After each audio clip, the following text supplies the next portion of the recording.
फिक्र का माहौल है, if I may use that word, क्योंकि पाकिस्तान जिस स्पीड से अपने नए मिसाइलों पर काम कर रहा है वो कोई मामूली बात नहीं। पाकिस्तान में ऑपरेशन सिंदूर का खौफ बढ़ता ही जा रहा है। पिनाका के पावर से मुनीर की सेना में खलबली मची है। पिनाका के जवाब में पाकिस्तान ने तैमूर का फ्लाइट टेस्ट किया है। पाकिस्तान में भारतीय सेना के खौफ की यह सबसे बड़ी मिसाल है। भारतीय फौज के डर से पाकिस्तान ने तैमूर मिसाइल का फ्लाइट टेस्ट किया है। मुल्ला मुनीर ने इसके जरिए यह दिखाने की कोशिश की है कि भारत की बढ़ती डिफेंस पावर के बीच वो भी अपनी हवाई ताकत बढ़ाने पर जोर दे रहा है।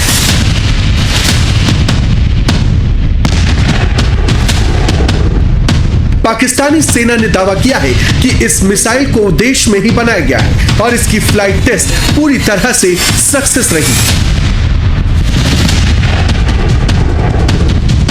पाकिस्तान ने अपने स्वदेशी तैमूर वेपन सिस्टम का उस वक्त टेस्ट किया है जब कुछ दिन पहले ही भारत ने पिनाका रॉकेट सिस्टम के अपग्रेडेड वर्जन का सफल परीक्षण किया था।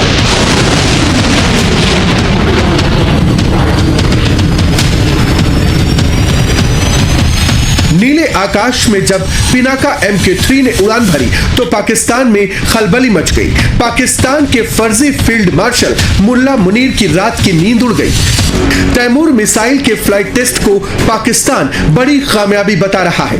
पाकिस्तान के एरोस्पेस और डिफेंस प्रोग्राम की बड़ी उपलब्धि मानता है। पाकिस्तान ने दावा किया है कि Taimur air launched cruise missile है जो करीब 600 किलोमीटर की दूरी तक जमीन और समुद्र में मौजूद ठिकानों को निशाना बना सकती है। इस मिसाइल में आधुनिक नेविगेशन और गाइडेड सिस्टम लगाए गए हैं। इसे बहुत कम ऊंचाई पर उड़ने के लिए तैयार किया गया है जिससे ये हवाई और मिसाइल डिफेंस सिस्टम से बचती हुई अपने टारगेट तक पहुंच सकती है। आज की खबर है पाकिस्तान की उस मिसाइल की जिसे बड़े शोर शराबे के साथ भारत की स्केल्प स्टॉर्म शैडो का जवाब बताया गया, नाम दिया गया। ने अपनी ताकत काफी ज्यादा बढ़ा ली है, कई कामयाबी उसको मिली है, हथियारों की फील्ड में तेजी से वो आगे बढ़ा है। ये बात भारतीय फौज अच्छे से जानती है। पाकिस्तान ने तुरंत काम करना शुरू किया अपनी एयरफोर्स पर, हवाई ताकत पर। इसके बाद उसने एक बड़ी कामयाबी हासिल की। उसने तैमूर नाम की मिसाइल का सफल परीक्षण किया है। तैमूर मिसाइल टेस्ट उसने कामयाबी से कर लिया है। उसका वीडियो भी खुद जारी भी कर दिया है। दोस्तों, तैमूर मिसाइल ये फाइटर जेट से लॉन्च किया जाता है। एयर लॉन्च क्रूज मिसाइल है जिसकी क्षमता, जिसकी रेंज 600 किलोमीटर है। पाकिस्तान ने इस तैमूर मिसाइल को अपने ही देश के अंदर बनाया है।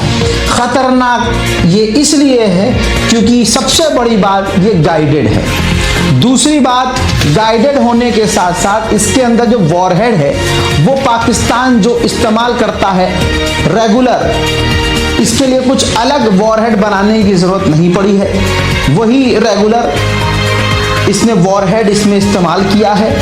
खासियत इसकी ये है कि ये ज्यादा ऊपर नहीं जाती, ये बहुत नीचे उड़ान भरती है मिसाइल, जिसकी वजह से ये हमारे रडार यानी भारत के या किसी और के रडार पर नहीं आएगा और इसको मार गिराना मुश्किल होगा क्योंकि ये काफी नीचे उड़ती है। ऐसे में भारत के लिए ये तैमूर मिसाइल खतरा बन गई है और पाकिस्तान को ये एक कामयाबी की तरफ लेके गई है। पाकिस्तान की एयरफोर्स इससे मजबूत हुई है। स्मैट्रिक्स तो एक वीडियो पाकिस्तान द्वारा रिलीज किया गया है जो कि इनके एक मिसाइल टेस्ट का है, जहां पर ये अपनी एक क्रूज मिसाइल टेस्ट कर रहे हैं जिसका नाम है तैमूर। तो इस मिसाइल टेस्ट में बेसिकली एंटीशिप कैपेबिलिटी टेस्ट करी जा रही है और एक सिमुलेटेड टारगेट की तरफ ये मिसाइल लॉन्च करी गई है जिसको डिस्ट्रॉय होता हुआ देखा जा सकता है। तो ये मिसाइल काफ़ी लो आ रही है जो कि सी स्कैमिंग कैपेबिलिटी को शोकेस करती है और टारगेट को हिट कर रही है। तो तैमूर मिसाइल को डेवलप किया गया है पाकिस्तान एयरफोर्स के एयर वेपन कॉम्प्लेक्स द्वारा और इसको पहली बार 2022 में रिवील किया गया था। तो इसको डायरेक्ट कंपटीशन बताया जा रहा है MBDA स्टॉर्म शैडो का, जिसे स्कैल्प भी कहा जाता है, जिसे हमने ऑपरेशन सिंदूर में पाकिस्तान के अगेंस्ट इस्तेमाल किया था। बेसिकली इसको स्टेल्थी बनाने की कोशिश करी गई है। साथ में यहाँ पर एक टर्बोजेट इंजन दिया गया है जो कि इस क्रूज मिसाइल को पावर करता है। तो ऑन पेपर जो स्पेसिफिकेशन है ये काफ़ी सॉलिड है। मैक्सिमम रेंज यहाँ पर 600 किलोमीटर्स की बताई जाती है, जो कि एक तरीके से स्टॉर्म शैडो या स्कैल्प की मैक्स रेंज को मैच करती है।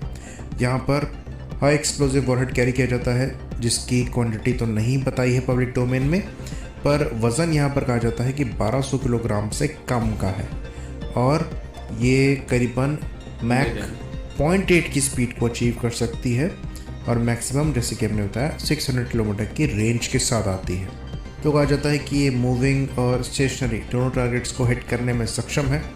बाकी ऑनबोर्ड सेंसर्स के बारे में भी पब्लिक डोमेन में जानकारी नहीं है।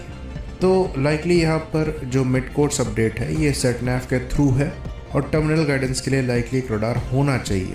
अगेन इसके बारे में पब्लिक डोमेन में जानकारी नहीं है। तो यहाँ पर ये मैक्सिमम 7620 मीटर की ऊंचाई तक फ्लाई कर सकती है, यानी कि करीबन 25,000 फीट, और मिनिमम 610 मीटर की ऊंचाई पर फ्लाई कर सकती है। पाकिस्तान ने अपनी एक नई क्रूज मिसाइल का पहला सफल परीक्षण कर लिया है। ऐसे में कौन सी मिसाइल है ये, कितनी खतरनाक है? सवाल ये भी है कि क्या ये भारत के खिलाफ या भारत के लिए कोई बड़ा खतरा है?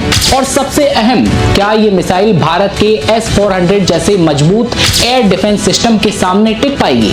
भी पाकिस्तानी एयरफोर्स 3 जनवरी को अपनी स्वदेशी विकसित air launched cruise missile Taimur का पहला सफल टेस्ट करती है। पाकिस्तान इसे अपनी ऐतिहासिक उपलब्धि बता रहा है। खास बात यह कि ये टेस्ट ऐसे समय में हुआ है जब भारत अपनी मल्टी लेयर्ड एयर डिफेंस को लगातार मजबूत कर रहा है। ऐसे में सवाल उठा, क्या तैमूर वाकई गेम चेंजर है या फिर ये भारत के S-400 जैसे मजबूत डिफेंस सिस्टम के सामने फुस हो जाएगी? पाकिस्तान की इस मिसाइल की खासियत के बारे में आगे बात करेंगे, लेकिन समझिए पाकिस्तान की रणनीति। पाकिस्तान लंबे समय से भारत की बढ़ती सैन्य ताकत से परेशान है। इसी वजह से वो रोजाना नई नई मिसाइलें बनाकर और टेस्ट करके ये दिखाना चाहता है कि वो भी पीछे नहीं है। तैमूर मिसाइल को पुरानी राड मिसाइलों का नया रूप माना जा रहा है, जिसका मकसद दुश्मन की एयर डिफेंस को चकमा देना है। सीधे आम शब्दों में कहें तो भारत की बढ़ती सैन्य और तकनीकी क्षमता का जवाब देने के लिए स्वदेशी हथियार प्रणालियों पर पाकिस्तान जोर दे रहा है। अगला सवाल, भारत के लिए ये मिसाइल कितना बड़ा खतरा है? पाकिस्तान भले ही दावा करे कि तैमूर मिसाइल भारत के S-400 को चुनौती दे सकती है, लेकिन ज्यादातर विशेषज्ञ इससे सहमत कतई नहीं हैं। भारत के पास कई परतों वाला एयर डिफेंस सिस्टम है। दूर से हमला रोकने के लिए S-400, बीच की दूरी के लिए आकाश और बराक, नजदीकी खतरे के लिए QR-SAM। इस वजह से तैमूर किया। लेकिन क्या तैमूर भारतीय ब्रह्मास्त्र, ब्रह्मोस, पिनाका S-400 के सामने टिक पाएगा? वेलकम टू रुबनाज वर्ल्ड। अल्हम्दुलिल्लाह अल्हम्दुलिल्लाह अल्हम्दुलिल्लाह। जितना अल्लाह का शुक्र अदा करें वही इतना ही कम है। अल्हम्दुलिल्लाह पाकिस्तान ने क्रूज मिसाइल तैमूर का कामयाब तजर्बा किया। जैसे ही इधर पाकिस्तान में कामयाब तजर्बा हुआ, अल्हम्दुलिल्लाह अल्लाह का शुक्र है, हम जो भी तजर्बा करते हैं अल्लाह का शुक्र है कामयाब होता है।